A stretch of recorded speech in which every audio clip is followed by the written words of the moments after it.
Okay, we're live. Good. So we're gonna review a few movies, and then I'm gonna talk about Halloween Kills because I recently just watched it. So the first thing we're gonna do is we're going to review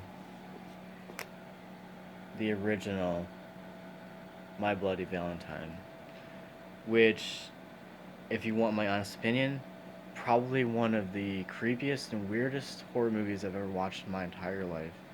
Um, Much different than the remake, which we're also going to be reviewing in this.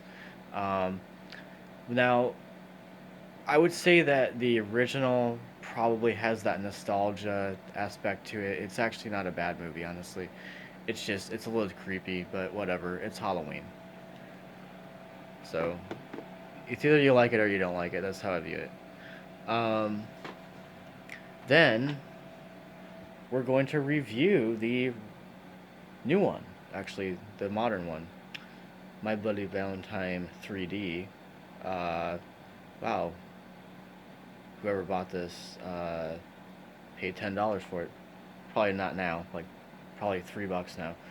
Um, so the remake is not bad by any means. Don't get me wrong. Actually, it's actually probably about a 6, I would say. Um, the original I would give an 8. This one, the remake, probably is 6.5. It's not terrible. It's not good. It's like in between, honestly. So it just depends on what you're in the mood for, but whatever.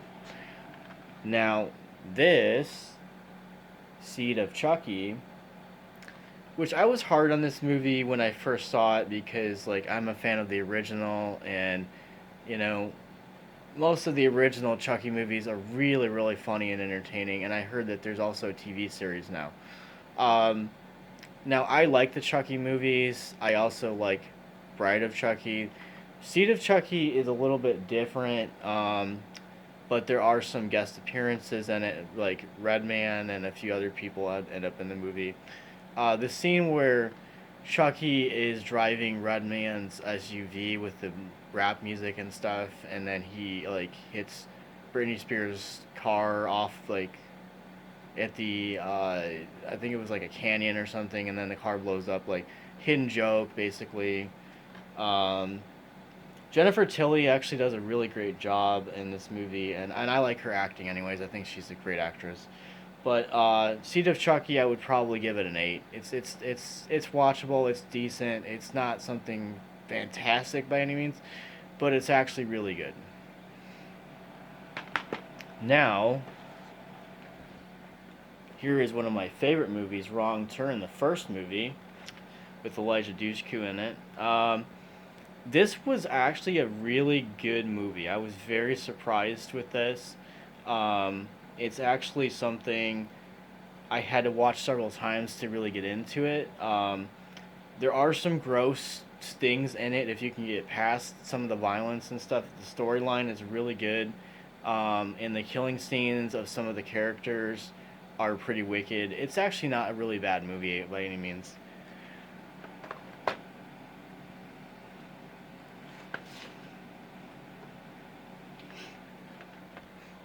I Know What You Did Last Summer, the first movie, which this is one of my favorite movies. Jennifer Love Hewitt does an amazing job in this movie. She's would be up there honestly as considered as a scream queen honestly in the 90s. She was in a lot of horror movies, just want to point out. um, I Still Know What You Did Last Summer, which has Jennifer Love Hewitt, Brandy, and not only that, but Mr. Jack Black, who plays a pot dealing hippie, which is freaking hilarious, by the way. So, now I recently watched Halloween Kills about, yeah, I think it was yesterday. Yes, yesterday night. Okay. First opinion. Actually, not a bad movie. I really enjoyed it.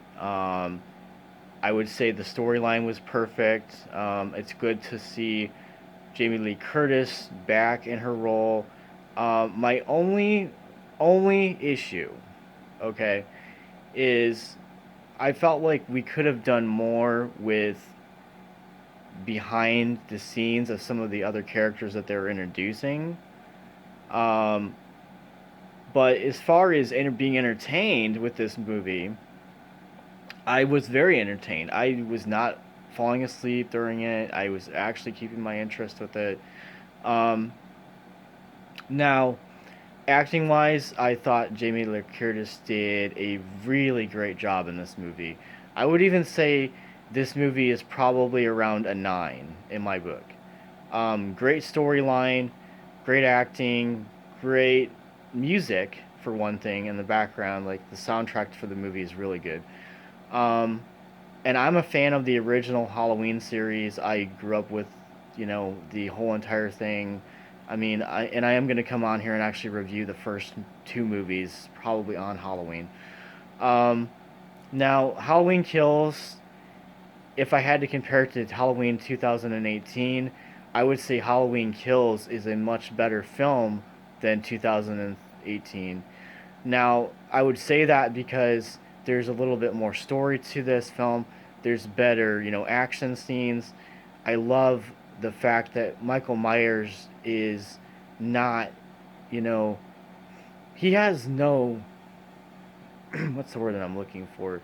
Um, he has like no conscience in this movie, which means he just does whatever he wants to, and that's what I like about this film.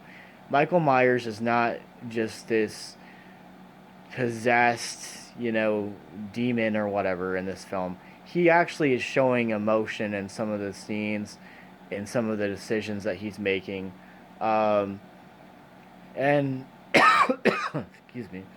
Um, Overall, I would say this film is absolutely worth watching. I would give it probably a 9.2 on the Richter scale from Drizzleland.